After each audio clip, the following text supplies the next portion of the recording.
नमस्कार दोस्तों, आज के इस वीडियो में हम जानेंगे होश में रहने से या जागरूकता आने से हमारे जीवन में क्या प्रभाव पड़ता है। देखो, हमें से अधिकांश लोग ये चाहते हैं कि उनके जीवन में शांति आ जावे, मन शांत हो जावे, लेकिन हमारे जीवन में डेली कुछ न कुछ प्रॉब्लम या कुछ न कुछ ऐसी समस्या होती है जिसकी वजह से हम अपने आप पे ध्यान नहीं दे पाते और हम वापस बाहर के कामों में उलझ जाते हैं, जिसकी वजह से हमारा मन बेचैन हो जाता है। हमें कोई कुछ कह दे, हमें गुस्सा आ जाता है, या हम उदास हो जाते हैं, या कोई हमारी प्रशंसा करते हैं तो हम फुलाना समाते यानी बहुत ज़्यादा खुश हो जाते हैं।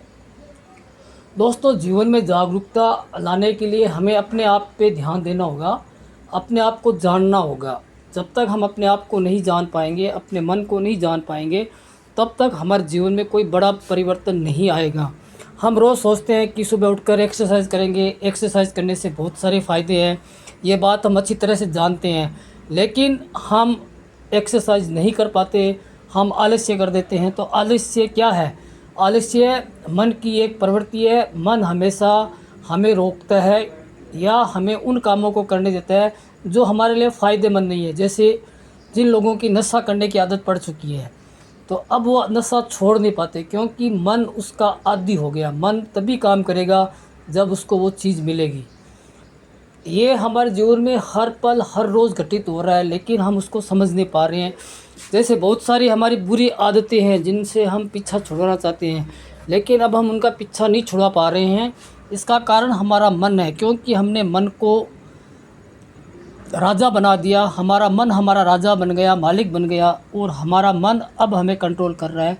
अब हमारी जागरूकता, चेतना मन के अनुसार चलने लगी, जबकि मन को चेतना के अनुसार चलना होता है। लेकिन क्योंकि हमारा अधिकांश समय मन की बातों में, मन की कल्पनाओं में हमारा अधिकतर समय बीतता है, जिससे हम चेतना के प्रति बिल्कुल ही उदासीन हो जाते हैं। हमें पता ही नहीं है कि होश नाम की कोई चीज़ होती है। अगर हम लगातार होश में रहें तो हमारे साथ कुछ भी जो घटनाएं घटती है उन पे हम नियंत्रण तो नहीं कर सकते, लेकिन उनको अपन सहन कर सकते हैं। दिमाग उसका रिएक्शन नहीं करेगा। सपोज़ कीजिए कोई आदमी मान लो कि शेयर मार्केट में काम करता है, तो जैसे ही उसको लॉस होने लगता है तो उसका मन एक्टिव हो जाता है और उसकी चेतना बिल्कुल ही शांत हो जाती है। फिर मन जैसा मर्जी है वैसा वहाँ काम करने लग जाता है। उस आदमी को, उस ट्रेडर को होश तब आता है जब मार्केट क्लोज हो जाता है। जब तक मार्केट क्लोज नहीं होता तब तक वह मार्केट के ट्रैप में फंस जाता है। तो उसका फंसने का कारण मार्केट नहीं होता है, उसका मन ही होता है, क्योंकि वो मन की वजह से फिर वो कुछ भी कर सकते हैं। जैसे हम बेहोश हो जाएं और बेहोशी में हम कुछ भी कर सकते हैं, वैसे ही हम मतलब बेहोश हो जाते हैं। हमारे साथ कुछ घटनाएं ऐसे होते हैं जिससे हमारा दिमाग काम करना बंद कर जाता है, माइंड फ्रीज हो जाता है और हम उस काम को प्रॉपर तरीके से नहीं कर पाते हैं। तो हमें किसी भी काम को प्रॉपर करने तरीके से करना है तो हमें पूरी तरह होश पूर्वक करना पड़ेगा। जैसे ही हमारा होश खोने लगे, हमें तुरंत ये बात याद रखनी है, कहीं लिख के रखनी है कि हमें हर पल होश में रहना है। जिस काम को भी करना है उस काम को अपना 100% ध्यान देना है, तब हमारे जीवन में कुछ परिवर्तन आएगा। इसमें भी समय लगेगा। ऐसा नहीं है कि अगर हम आज से प्रतिज्ञा करें और आज से ऐसा होने लग जाएगा, इसमें समय लगेगा। लगातार आप प्रैक्टिस करोगे, हर काम को होशपूर्वक, ध्यानपूर्वक करने की कोशिश करोगे, तभी जीवन में बड़ा परिवर्तन आने लगेगा। फिर आप किसी भी काम को करोगे, आपको उस काम में सफलता आपको काफ़ी ज़्यादा मिलेगी। जिस काम को करने में आपको अब तक असफलताएं मिल रही थी, जिस समय उस काम को आप होशपूर्वक, ध्यानपूर्वक करने लग जाओगे, तभी आपको उस काम में सफलता का परसेंट बढ़ जाएगा। धीरे धीरे आपका माइंड है वो विनिंग प्रोसेस में आ जाएगा। शेयर मार्केट में काम करने वाले अधिकांश लोगों के साथ यही समस्या होता है कि उनका दिमाग सेम पैटर्न को रिपीट करता है, लेकिन वो ट्रेडर उस बात को नहीं समझ पाता और वह वही सेम गलतियाँ बार बार रिपीट करता है। जैसे कि अपने लॉस को एवरेज करना, स्टॉप लॉस होने पे स्टॉप लॉस एक्सेप्ट नहीं करना और अपना लॉस लिमिट को फिक्स नहीं करना। जब तक एक ट्रेडर अपना लॉस लिमिट फिक्स नहीं करेगा कि पर डे मुझे इससे ज़्यादा लॉस नहीं लेना है, तब तक वो अपना रूल और रेगुलेशन नहीं बनाएगा, तब तक वो कभी भी प्रॉफिट में नहीं आ सकता। उसी प्रकार हमारे जीवन में अधिकांश ऐसे बहुत से काम होते हैं, ऐसे बहुत से अपने रिस्क होती है जो रिस्क को हम बिना समझे ही ले लेते हैं। जैसे बिना सोचे समझे हम निर्णय ले लेते हैं। तो होशपूर्वक रहने से हमें ये फ़ायदा होगा कि हम जो भी निर्णय लेंगे वो हमारी बुद्धि की सूझबूझ से होगा। नहीं तो जो निर्णय हमारा मन लेगा उन निर्णयों में असफल होने के बहुत ज़्यादा चांस है, क्योंकि हमारा मन आदत के अनुसार काम करता है।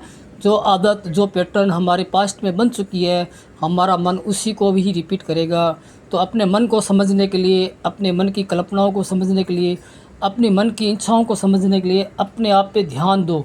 जिस काम को भी करो उसे कुछ समय रुक कर करो। जैसे आप चल रहे हो तो अपनी स्पीड को थोड़ा धीमे करके चलो। किसी से बात कर रहे हो तो थोड़ा धीरे बोलो, मतलब अपनी जो नॉर्मल जो स्पीड है उस स्पीड को कम करके बोलो। तो आप देखोगे कि आपको धीरे धीरे आपका हर बात में होश रहने लग गया।